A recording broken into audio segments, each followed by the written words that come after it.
हार मत मानो।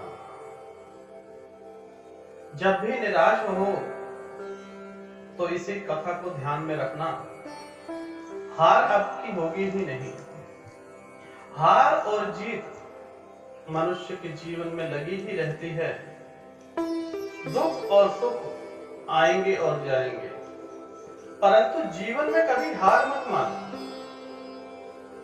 जब अंधकार होगा तभी प्रकाश होगा, और जब प्रकाश होगा उसके तत्पश्चात अंधकार होगा। कोई भी चीज स्थायी नहीं है। जो कुछ भी है वह अस्थायी है। आपके जीवन में किस प्रकार से अपने दुखों को सुख में परिवर्तित कर लेंगे। एक राजा ने सोचा कि मैं भी अपने जीवन में कुछ ऐसा नया करूं जिससे आने वाले टाइम पर जनता मुझे याद करे। उन्होंने अपने राजगुरु को बुलाया। राजगुरु का आगमन हुआ तो उन्होंने उनसे पूछा कि गुरुवर, मुझे कोई ऐसा मंत्र दीजिए जब मैं दुख में हूं, अगर मैं उस मंत्र को पढ़ूं तो सुखमय हो जाऊं, अगर दुख में हूं तो सुख प्राप्त हो। गुरुजी ने राज्य के बड़े से बड़े ज्योतिषाचार्य, पंडित, पुरोहित सबको एकत्रित किया। दूर दूर से अनेकों विद्वान इकट्ठे हुए और सभी ग्रंथों में खंगाला, कहीं नहीं पाया। तत्पश्चात उनके नगर में एक राजगुरु आए हुए थे। उनको संदेशा भिजवाया गया कि राजा साहब आपसे मिलना चाहते हैं। अब राजा साहब की आज्ञा कौन ना माने? किसी में हिम्मत है? नहीं। कौन हिम्मत कर सकता है कि राजा की आज्ञा का पालन ना करे? राजगुरु जब आए उनके महल में तो राजा साहब ने कहा कि गुरुजी, मुझे जीवन में कोई परेशानी नहीं है, अनेकों धन है, चारों तरफ मुझे खुशियां ही खुशियां हैं, परंतु मुझे इन ग्रंथों में से नहीं, वेदों में से नहीं, कुछ ऐसा मंत्र चाहिए जो जीवन मेरा बदल दे, मेरा जीवन आनंद पूर्वक बीत जाए। उन संत जी की उम्र लगभग 150 वर्ष थी। बहुत वृद्ध हो चुके थे, परंतु तंदुरुस्त थे। तो संत जी ने अपने हाथ से एक अंगूठी निकाली और कहा, राजा साहब, यह अंगूठी आप ग्रहण कर लीजिए। इसके नीचे एक पर्ची है। ध्यान रखिए, जब आपको हार स्वीकार हो और चारों तरफ आपको कुछ ना भी सूझे कि यह अंतिम दौर है, इसके अलावा मेरे पास कोई उपाय नहीं है कि मैं इस पर्ची को पढ़ूं, तभी इस पर्ची को पढ़ना। मुझे वचन दीजिए, क्योंकि मेरे गुरु ने यह अंगूठी दी थी और यह पर्ची भी दी थी, लेकिन आज 150 वर्ष का मैं हो गया हूं और कभी मुझे इस पर्ची की जरूरत नहीं पड़ी। तो अगर आप वचन देंगे कि जब आप चारों तरफ से हार जाएं और कोई उपाय ना बचे, तभी इस पर्ची को पढ़ना। अगर आप मुझे यह वचन देंगे तो यह अंगूठी मैं आपको दे दूंगा। राजा ने वह अंगूठी ग्रहण की कई साल बीत गए। कभी राजा साहब को उस अंगूठी की जरूरत ही नहीं पड़ी कि क्या लिखा है उसके पीछे। कुछ दिनों, कुछ सालों के बीतने के बाद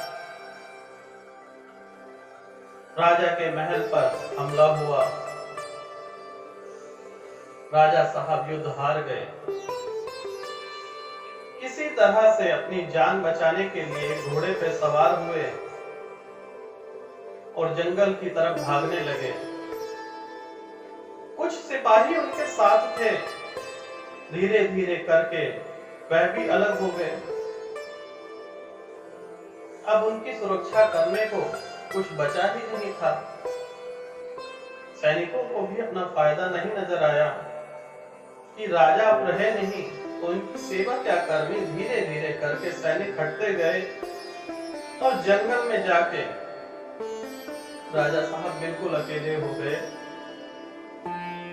उस स्थान पर खड़े हो गए जहां पर बहुत लंबी चौड़ी पहाड़ी थी।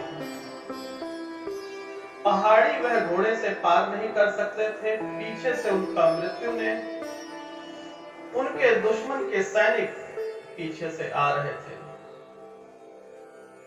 राजा जी बहुत हार गए। आगे जा नहीं सकते, पीछे मुड़ नहीं सकते। तब उन्हें ध्यान आया कि महाराज जी ने एक अंगूठी दी थी। उन्होंने वह अंगूठी निकाली और उसके अंदर एक पत्र था जिसे पढ़ा। यह वक्त भी बीत जाएगा। राजा जी बहुत डरे हुए थे। मन को शांत किया, ध्यान लगाया कि वह अच्छा समय था, वह भी बीत गया तो यह बुरा समय भी बीत जाएगा। उन्होंने धीरे धीरे करके एक एनर्जी उनके शरीर में विकसित हुई और एक सिपाही से अनेकों धीरे धीरे उनके मित्र उनके पास आए। तत्पश्चात अपने महल पर उन्होंने दोबारा से हमला किया और इस बार वह युद्ध जीत जाते हैं। युद्ध की विजय की जीत का जश्न मनाया जाता है। बहुत बड़े बड़े पंडित विद्वान सभी लोग वहां पर विराजमान हैं कि राजा साहब को पुनः अपनी राजगद्दी मिल गई। चारों सब तरफ उत्साह ही उत्साह, समझ लो दिवाली का माहौल था। अब राजा साहब अपने सिंहासन पर विराजमान हुए और गदगद हो गए। घमंड से चकनाचूर हो गए कि मैंने क्या कर दिया। जिसे मैं हार चुका था पुनः मैंने प्राप्त कर लिया। यह सोच ही रहे थे, तब तक उनकी अंगूठी पर एक तेज प्रकाश निकला। उन्हें ध्यान आया कि यह भी बीत जाएगा। तत्पश्चात वह नॉर्मल हो गए। जनता ने पूछा, राजा साहब आप इतना उत्साहित थे किंतु अब आप इतना उदास क्यों हैं? बताइए। तो राजा साहब कहते हैं, एक बुरा समय था, वह भी बीत गया और यह अच्छा समय भी धीरे धीरे बीत जाएगा। तो कहने का अर्थ है इस कथा के माध्यम से हमें क्या सीख मिली? चाहे अच्छा समय हो या बुरा समय, एक ना एक दिन बीत जाएगा। बस हार मत मानो। जीवन निरंतर यूं ही चलता रहता है। अगर हार है तो जीत है, जीत है तो हार है। जिसने हार को स्वीकार किया उसकी जीत निश्चित है।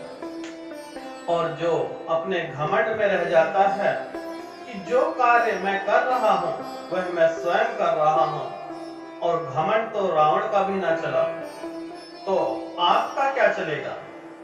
तो जीवन की सीख को याद रखें, अच्छा समय या बुरा समय, आएगा और चला जाएगा।